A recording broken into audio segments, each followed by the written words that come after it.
Bueno, conmigo el abogado Alfredo Vallarino Alemán, pues ha sido abogado de estos llamados casos de alto perfil y se ha encontrado con estas barreras que hay en la Corte Suprema de Justicia que cada vez está funcionando más como un ente político que como un ente jurídico. Alfredo, esta última decisión del caso Martinelli pues deja a todos pensando en manos de quién está la justicia en este país. Sí, bueno, ante todo, buenos días.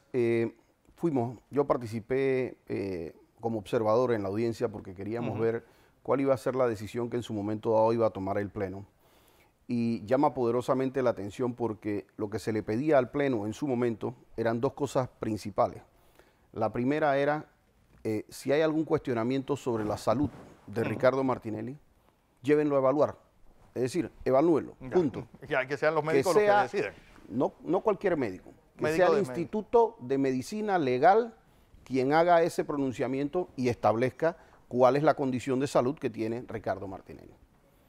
El hecho de que jueces nieguen eso, para mí es algo que ya raya en lo absurdo de lo que puede hacer un juez. Decir que ellos no son competentes, cuando yo puedo decir que muchos de esos magistrados en otros casos, y lo podemos traer en resoluciones, saben que es el tribunal competente cuando está tomando una decisión. Es decir, si ahora mismo yo agarro a cualquier persona que está en un juzgado y a esa persona digo, señor juez, esta persona tiene un tema de salud y yo quiero revisar la medida cautelar, el juez natural va a decir, señor, ofíciese al Instituto de Medicina Legal y revise a esta persona. Entonces, el hecho de que el Pleno te diga, no, es que esto no es competencia de nosotros, y el señor Ricardo Martinelli vaya y le digan en la Dirección General del Sistema Penitenciario, no, es que esto no es competencia de nosotros, y el juez de garantía, ¿verdad?, diga, no, es que esto no es competencia mía, este es del Pleno, esto es de la dirección no, este es del Pleno. El peloteo. Entonces, obviamente eso causa un tema de indefensión. Nosotros, como presidente de la Asociación Panameña de Abogados Penalistas, ayer me tomé el trabajo de ir a visitar al expresidente Ricardo Martinelli. Se nos pidió valorar la situación específica en la que él está. Tengo que decir, estructuralmente está en una situación correcta. Es decir, la estructura como tal, donde él duerme, donde habita, donde está instalado, no hay que hacerle un reclamo al sistema penitenciario. Sin embargo, hay una condición de aislamiento de él. Y cuando la gente habla de aislamiento, es importante las reglas de tratamiento al recluso de la ONU. Sí, por eso las islas, cárceles cerraron. Claro. Las reglas de tratamiento al recluso de la ONU establecen esto. Tú me puedes poner a mí en una cárcel de oro, si tú quieres. No dejas ese cárcel. Me puedes tener en mi casa, si quieres, solo. Pero si tú me pones solo a mí, las 24 horas del día, ¿verdad?, y me aíslas del resto de la población, tú me estás causando una medida arbitraria y me estás causando una afectación a mi salud emocional. Si esas condiciones pasan en el tiempo, de hecho las reglas de tratamiento al recluso hablan del aislamiento como un castigo. Es decir, tú solamente lo puedes aplicar como un castigo.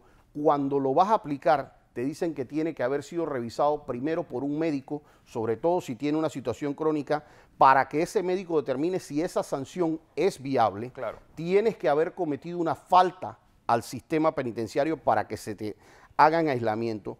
Y las autoridades actuales, y yo les pido y les mando un mensaje porque a muchos les tengo aprecio, desde ministro a director general del sistema penitenciario, a las personas que están vinculadas en este momento en el sistema penitenciario. No cometan errores. Hay un delito específico que se llama medidas arbitrarias en contra de un detenido. Generar medidas arbitrarias en contra de un detenido tiene una penalidad que pueden pasar 5 años preso. Evítense ese tipo de circunstancias. Ese tipo de circunstancias, cuando las tiene, tú vas a decir, ¿por qué él estaba aislado? ¿Por qué si hay otras personas en esa misma área verde? Porque el área verde se conoce como un solo sector dentro del Renacer. ¿Y por qué si a las otras personas se les permite tener vínculo entre ellos, ¿verdad? ¿Por qué a esta persona lo aislaste? Eso era una medida arbitraria en contra de un detenido. Fíjate que a mí me llamó la atención, por ejemplo, cuando se pronunció el ministro, en base a una supuesta falta que cometió Ricardo Martinelli, supuestamente. Es la primera vez que yo veo que un domingo. Con un custodio. Claro. Primero. La comunicación fue expedita. Tú no puedes publicar un proceso disciplinario en contra de un privado de libertad cuando todavía ni siquiera se había dado el proceso. No puede salir un ministro diciendo, bueno, es que la sanción puede ser entre suspensión de visita o traslado a centro carcelario, porque eso es anticiparle a la Junta Técnica, que son subalternos tuyos, decir él tiene que ser sancionado.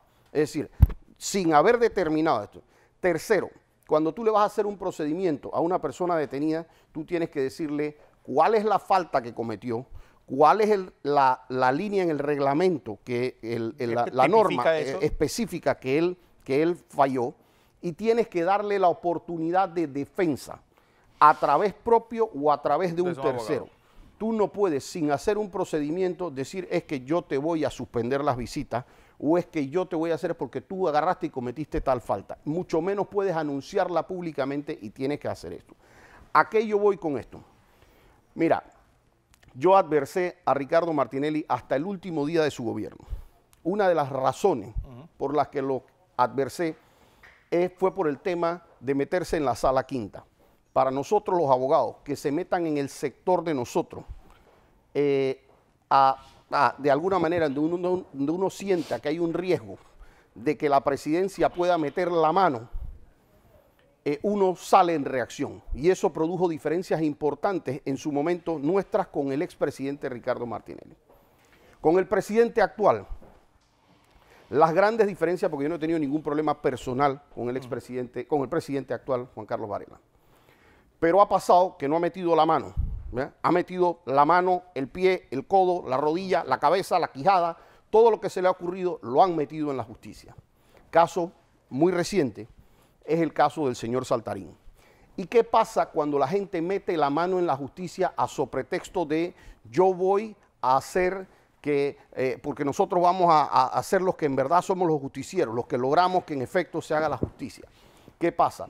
Que nunca logras entonces saber de verdad. ¿Qué era lo cierto? ¿Qué era lo cierto? ¿Quiénes eran culpables y quiénes eran unos perseguidos políticos? Los mezclas a todo el mundo en un saco, los revuelves y tú dices, ya no sé qué es verdad y ya no sé qué es mentira. Con el caso Saltarín, sale el gobierno y dice, lo que pasa es que nosotros lo contratamos fue para poner denuncias. ¿Qué pasa? Tú vas y tú revisas cuáles fueron las denuncias que presentó Rogelio Saltarín. ¿Cuáles fueron? Porque ninguna la presentó él. Entonces, si él fue contratado para presentar denuncias, ¿por qué esas denuncias no están presentadas? Segundo, presentar una denuncia penal es algo que se hace gratis, es gratuito. Lo pueden hacer los asesores legales del ministerio, pueden presentar porque es únicamente decirle a la autoridad, hey, yo creo que aquí se robaron $1 millón, investiga. ¿Ve? Yo tengo evidencia que aquí me está faltando $1 millón, investiga quién fue. Aquí se robaron el carro, investiga. ¿Ve? Eso es lo que hace, eso es la denuncia como tal. Otra cosa es constituirse en querellante, que tampoco lo hicieron. No. Pero ¿qué pasa? Cuando tú a una persona que tú dices por poner una denuncia a un abogado, de acuerdo a la tarifa del Colegio Nacional de Abogados, le dice, bueno, por poner la denuncia nada más y notificar y redactarla con alguna formalidad, bueno, las cifras son $2.000, porque tú no te vas a constituir en parte, tú simplemente vas a agarrar y vas a poner en conocimiento el tema. ¿Cómo esa cifra pasa al abogado del presidente a hacer una cifra de $400.000? ¿Qué hizo él para ganarse $400.000? Y cuando ese escenario tú lo tienes, vas a tener entonces, si él fue contratado para poner las denuncias, no las puso. ¿Por qué no las puso? Porque no las puso. ¿Por qué las denuncias que supuestamente él revisó de acuerdo a su informe, llámese caso PAN, llámese caso de las propias pinchadoras, llámese caso caja de ahorro, llámese casos relacionados a Cheche, por qué esos casos aparecían supuestamente investigados por otras circunstancias? Y en un periodo. Cuando iniciaban las investigaciones decían, ay, es que apareció la noticia del caso de esto de la caja de ahorro, así que nosotros vamos a empezar a investigar. En caso del PAN, es que nos llegó una información anónima. Supuestamente levantaron el teléfono, un fiscal, bueno, será, porque quien ponía en su momento a una denuncia anónima, agarraban y decían, bueno, como yo recibí un teléfono, yo hice toda esta investigación que valía miles de dólares. Eso no se lo cree nadie. Sí.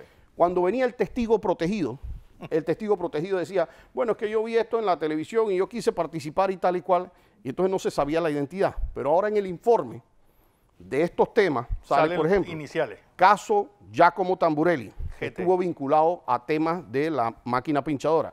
Y sale Consejo de Seguridad con Saltarín, el objeto de la reunión, preparación del testigo protegido, caso GT de Giacomo Tamburelli, caso RG de Rafael Guardia. Primero, ni Consejo de Seguridad ni Saltarín tienen que saber quién es el testigo protegido. No tenían razón para saberlo, mucho menos para prepararlo. Si ellos sabían quién era el testigo protegido, ya queda por lo menos la duda razonable de que ellos mismos lo pusieron. ¿Ves? Porque están diciendo preparando al testigo protegido.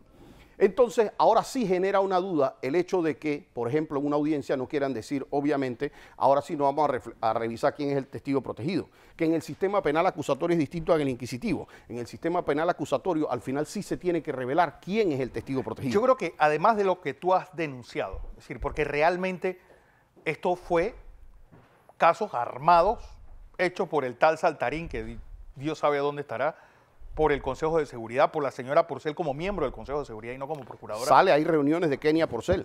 Y lo más grave de todo, un grupo de abogados que sabían que estas investigaciones se estaban haciendo iban a extorsionar a las personas que estaban mencionadas. Porque cuando la información que debe manejar un fiscal y que no tiene por qué decidir a quién sí y a quién no, ¿verdad? La maneja es el abogado del presidente, sí, el tipo y la manejan manejan cartas particulares. Y ese particular está manejando información de la UAF, está manejando información de impuestos, está manejando información del Consejo de Seguridad, está manejando información de empresas privadas. ¿Qué pasa?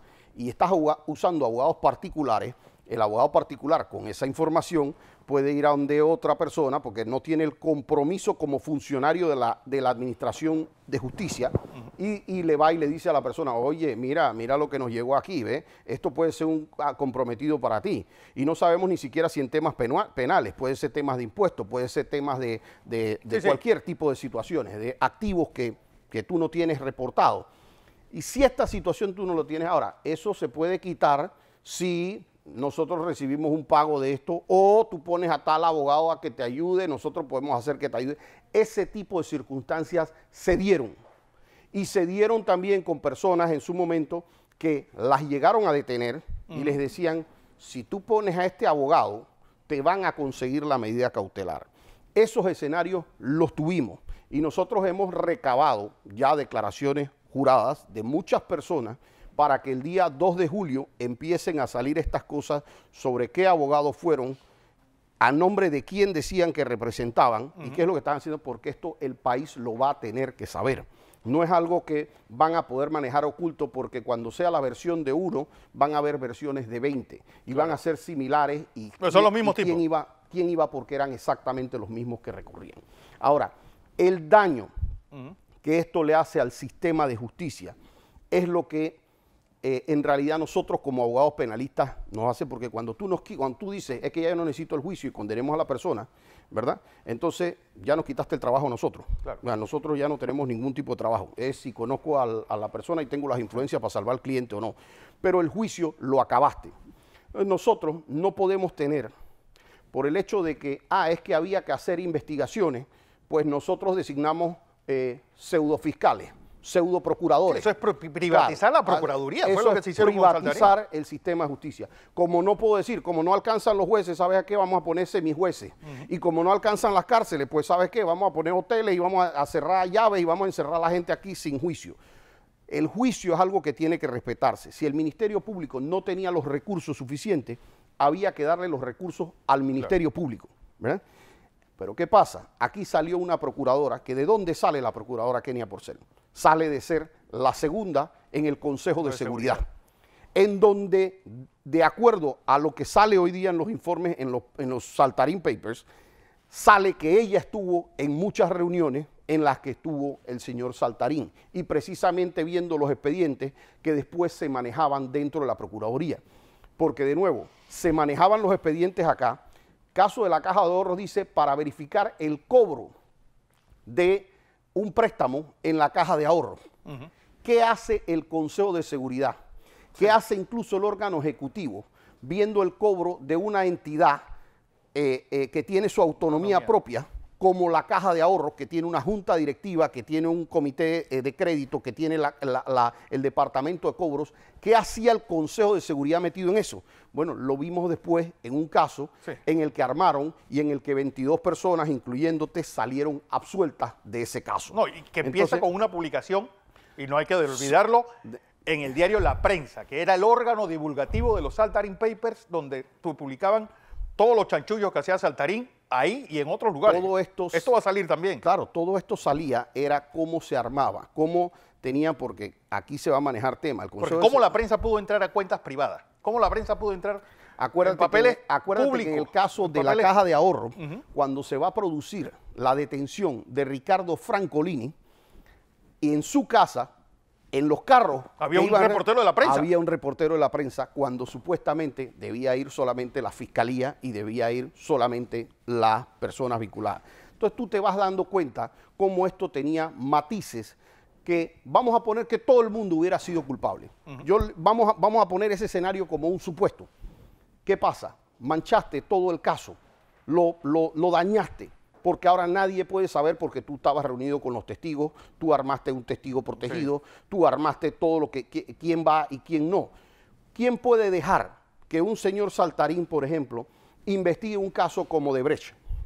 ¿Verdad? Sí. Entonces, en donde el presidente, la persona que lo contrata, también resulta que recibió pago de la Fundación Don James.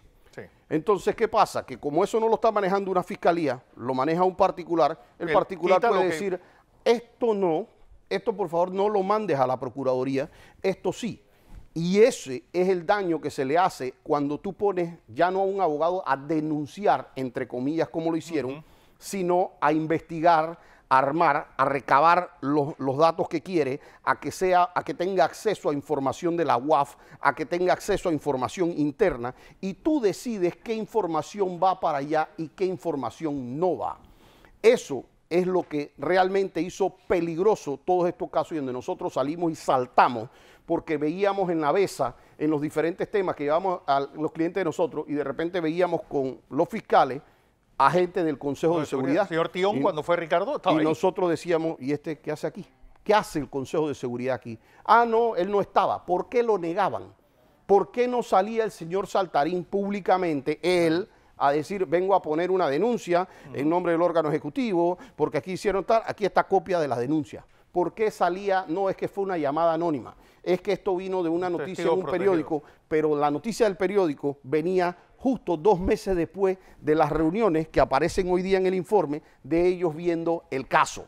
Entonces, el testigo protegido aparece un mes después de que ellos estuvieron reunidos viendo al testigo protegido. Entonces, se empieza a armar este rompecabezas de una manera perfecta. Pero es que en cualquier país esto hubiera sido un escándalo mayúsculo. Ya hubieran pedido la cabeza de la procuradora, el señor López no existiera, incluso la marea hubiera llegado al propio presidente de la República, que fue el que al final, y el señor Álvaro Alemán, ni te cuento.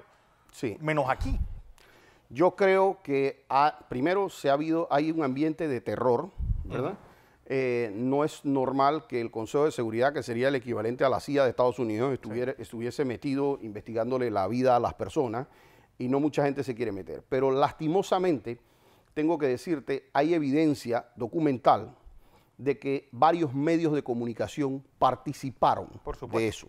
Entonces, como participaron de eso, ahora que sale el escándalo, ellos son los primeros interesados en que, cállate, de eso no digas nada, porque puede ser que de los testimonios, de los documentos, de los informes que salga que determinada persona estaba metida en ese escenario. ¿Qué toca?